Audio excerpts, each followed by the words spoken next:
Even with like the updates that they've had with these, has active noise cancellation gotten any better? And the answer to that question is woo. So these showed up on a Friday. I was sitting up in my room vibing purple CD like it's my way. When I heard a knock at the door, wait, it's my birthday? Nah, just not yet. I'm about to open Ultimate Flex. Listen, they came early, got lucky, my fully clover. Mystic Bronze here, I say it proud cause I'm the owner. Been waiting for a while, heard it's here to take over. Let's get into this video, woo, and bring closure squad. What up, y'all? Welcome back. ckidtech here, man. Now, I've had the Galaxy Buds live now for about two months now, man, since their initial release. And now, I'm gotta tell y'all, there's some changes that I need to tell you guys about that you guys are gonna hear in this video since I did my 1 month later review video that I gotta admit, y'all, it's kind of frustrating with these, and we're gonna talk about all of that. So let's get right into it. So the first thing I want to talk to you guys about right now, man, is the physical condition of the Galaxy Buds Live themselves. How have they actually held up over time? Now, I gotta admit to y'all, no cap, these things are built for it freaking tough. I've had a couple incidental drops, I ain't even gonna lie, with these, and let me tell you guys, man, they have held up pretty freaking good. Now, there was one time I was legit filming this video right here. I was filming the brand new Pixel 5, right? And I was doing like a shot where I needed to get some stabilization footage with this phone right here using the camera, right? So I'm out, I'm doing like a light little jog, and I got on pans that literally had like short pockets in them. So any type of up and down movement, whatever, these things are just gonna fall. Whatever you got in your pocket is gonna fall right out. And in my mind, I didn't think about it at the moment, so I'm jogging, right? Next thing I know, these bad boys slipped right out of my pocket, landed smack dab on the concrete, man. And I'm not talking about like they falling on the concrete to the level of, you know, to the point where it's just a light little fall on the concrete. No, I'm talking that fall on concrete where tech just falls flat down on the concrete and then you hear it. And it's that sound where you don't want to pick it up because you already know there's a crack in it somewhere. Yeah, that's the fall that I had with these. And I got to tell you, man, when I picked these bad boys up, there was literally no cracks on them. Like, I was expecting some type of crack to the case or whatever. There was no crack to the case. Now, there was some light scratches. I ain't gonna lie. I got a light little scratch on here, but it's not noticeable just because I have the black version. But I imagine if I had something like that bronze version, then I would definitely see that scratch on here. But which is another reason why I say go with the Mystic Black version. But again, these things are built for tough. But I also got to say this, y'all. If you don't want to deal with like wiping off a bunch of fingerprints, then I would also say go with the Mystic White version of the Galaxy Buds Live instead of the Mystic Black or the Mystic Bronze. Because the black and the bronze, although those look the best, I think those are the best two colors that you can get out of these, but it will show the most fingerprints too. Now, the next thing before we actually get into that one thing that is just completely low-key frustrating with these, man, that I literally cannot stand. But first, let's go ahead and talk about the battery life. Now, battery life on these is, I have to say, is definitely one of the more consistent things that I gotta say that I like about the Galaxy Buds Live. Now, although I would prefer the battery life that you get on something like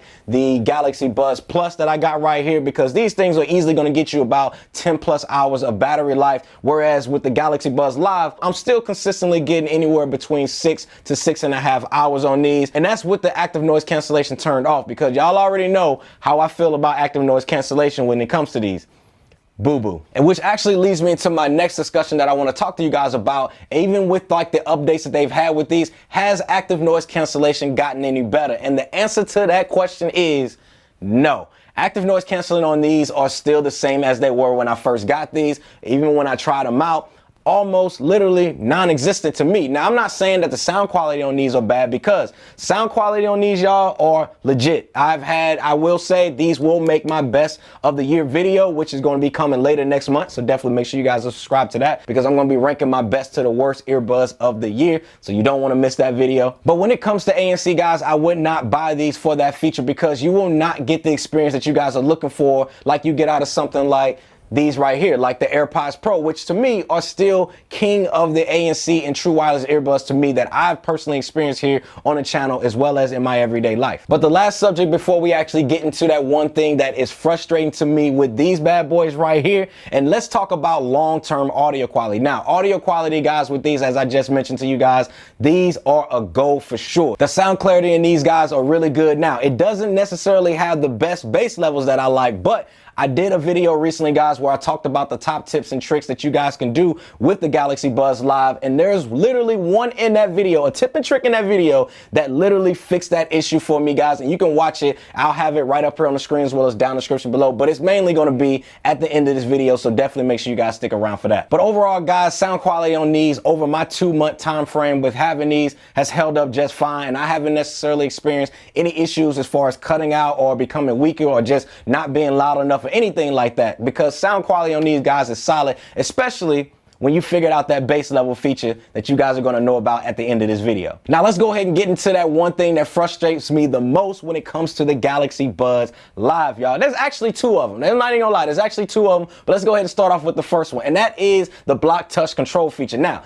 this honestly could low-key be a user error. I'm not saying that it's not. I'm just saying I'm gonna let you guys decide for it down in the comment section below. So like I mentioned, y'all, it has to deal with the block touches features where you can literally turn off the touch control of the buds themselves. So meaning that, say for example, I got this in my ear like so, and I want to, skip to the next track by double tapping or triple tapping, or playing and pausing my music with a single tap, you can turn those features off with the block touch control features within the wearables application. So check this story out, y'all. So recently, y'all, I got the Pixel 5 that I just showed you guys right here, and I wanted to go ahead and connect the Buds Live up to the Pixel 5 to be able to test them out and try them out and different things like that. Well, in order for you guys to actually pair them to a new device, you have to download the wearables app and install the buds to the plugin and all of that, which I'm cool with. Not a problem with that at all. I did all of that right. Now, the next thing that you have to do is perform a pairing mode by pressing and holding both of the earbuds for about 3 to 5 seconds, so that way it goes into a pairing mode, right? Well, let me tell y'all this. I was legit sitting right here in this same spot for about an hour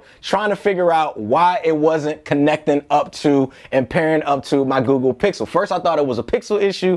Then I was like, all right, it's got to be a Galaxy Buds issue. Why isn't it pairing up? Well, I would say this. After about an hour and a half, I finally figured it out. Now, I had the block touches feature actually turned on a different device that was actually connected to it, so it wouldn't allow me to be able to place these in pairing mode because that feature was actually turned on another phone. Now, this could personally be my fault, but I feel that block touches feature shouldn't apply to me trying to press and hold these for about 3 to 5 seconds on both of the buds just to put them in pairing mode. Again, I may be tripping, but I'm gonna let y'all let me know down in the comment section if I'm tripping or not or whatever.